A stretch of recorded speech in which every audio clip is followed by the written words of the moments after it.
আসসালামু আলাইকুম, welcome to মেলা যুগ।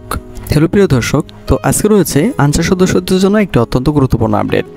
সেটা হচ্ছে কর্মস্থল ত্যাগ করা আনসার সদস্যদের চাকরি স্থগিত এবং অস্ত্র প্রত্যাহার।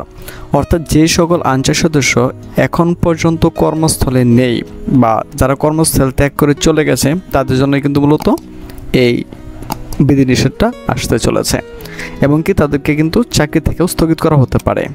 তো একটা আপডেট এসেছে, তো প্রথম থেকে শেষ পর্যন্ত দেখুন, তো আশা করি সম্পূর্ণ বিষয়টি বুঝতে পারবেন। তো চলুন শুরু করি আমাদের আজকে ভিডিওটি। আন্দোলনরত আনসার সদস্যদের দাবি মেনে নেওয়ার আশ্বাস দেওয়ার পরও রহস্যজনক কারণে তারা সচিবালয় ও বাহিনী সদর দপ্তরের সামনে অবস্থান নিয়ে বিশৃঙ্খলতা করার চেষ্টা করেছিল। অনুমতি ছাড়া কর্মস্থল ত্যাগ করা আনসার সদস্যদের চাকরি স্থগিত করা হয়েছে। ইতিমধ্যে তাদের কাছ থেকে সকল অস্ত্র প্রত্যাহার করা হয়েছে। রাজধানীর খিলগাঁওয়ে বাংলাদেশ আনসার ও গ্রাম প্রতিরক্ষা বাহিনীর সদর দপ্তরে সাংবাদিকদের সঙ্গে আলাপকালে এসব তথ্য জানান বাহিনীর মহাপরিচালক মেজর জেনারেল আব্দুল মোতালেব সাজ্জাদ মাহমুদ। আনুষ্ঠানিক সংবাদ সম্মেলন না করলেও গণমাধ্যম কর্মীদের সঙ্গে আলাপকালে তিনি এই কথা বলেন। প্রশাসনের প্রাণকেন্দ্র সচিবালয়ে অবৈধভাবে ঘেরাও করে প্রবেশ এবং শিক্ষার্থীদের সঙ্গে সংঘর্ষের ঘটনায় রাজধানীর শাহবাগ, পল্টন এবং রমনা থানায় ৩টি মামলা করেছে পুলিশ। মামলায় ৩৭৫ জন আনসার সদস্যকে গ্রেফতার করা হয়েছে। বর্তমানে তারা কারাগারে রয়েছেন। আনসার বাহিনীর মহাপরিচালক বলেন, আন্দোলনরত আনসার সদস্যদের সামাজিক যোগাযোগ মাধ্যমে কিছু গ্রুপ ছিল, যেখানে প্রত্যেক আনসার সদস্যকে বাহিনীর পোশাক পরিহিত হয়ে আসার পাশাপাশি অতিরিক্ত একটি পোশাক নিয়ে আসতে বলা হয়। এর মাধ্যমে বোঝা যায় আনসার সদস্যের পোশাকে আন্দোলনের বহিরাগতরাও ছিল। এই তথ্য আমাদের কাছে এসেছে, এমনকি আমি নিজেও বিভিন্ন গ্রুপে এমন নির্দেশনা দেখেছি। তিনি বলেন, সচিবালয়ে আনসার সদস্যরা অবস্থান নেওয়ার পর স্বরাষ্ট্র উপদেষ্টা সহ সংশ্লিষ্টরা আলোচনা করেন, এমনকি সেই আলোচনায় আন্দোলনরত আনসার সদস্যদের সমন্বয়করাও ছিল। আলোচনা শেষে তাদের দাবি মানার বিষয়ে ঐক্যমত পৌঁছায় একটি কমিটিও গঠন করা হয়। তারা বাইরে এসে আন্দোলনের স্থগিত ঘোষণা দেয়, কিন্তু সেখানে বহিরাগতরা থাকায় আন্দোলন থেকে সরে আসছিল না। এর মধ্যে বোঝা যাচ্ছে আসলে তাদের উদ্দেশ্য অন্য কিছু। এমনকি সমন্বয়করা বিষয়টি স্বীকারও করেছে যে তাদের ঘোষণা মানা হচ্ছিল না। এমনকি এই সকল আন্দোলনে নানা অপকর্মের কারণে চাকরি হারানো আনসার সদস্যরাও ছিল না।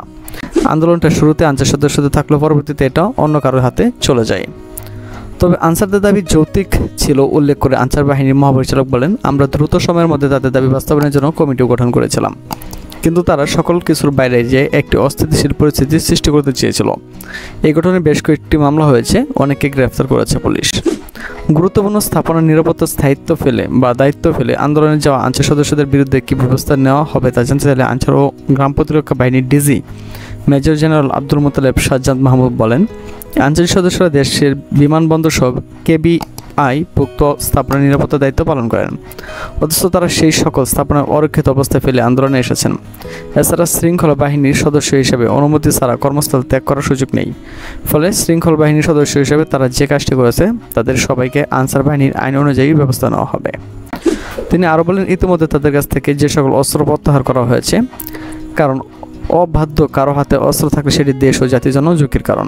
কর্মস্থল ত্যাগ করা আনসার সদস্যের চাকরি স্থগিত করা হয়েছে, কমিটি গঠন করা হয়েছে।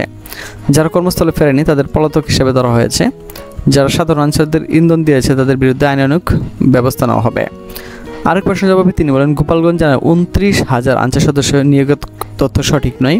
প্রতিটি জেলা আলাদা আলাদা সংখ্যা নির্ধারিত থাকে, তাই বেশি নিয়োগের সুযোগ নেই। এই তথ্যটি সঠিক নয়। গোপালগঞ্জ জেলা থেকে নিয়োগ পাওয়া আনসারদের সংখ্যা 1300 জন। তো আনসার সদস্যদের এই ছিল সর্বশেষ আপডেট। এর পরবর্তী আপডেট পেতে আমাদের চ্যানেলটির সাথেই থাকুন।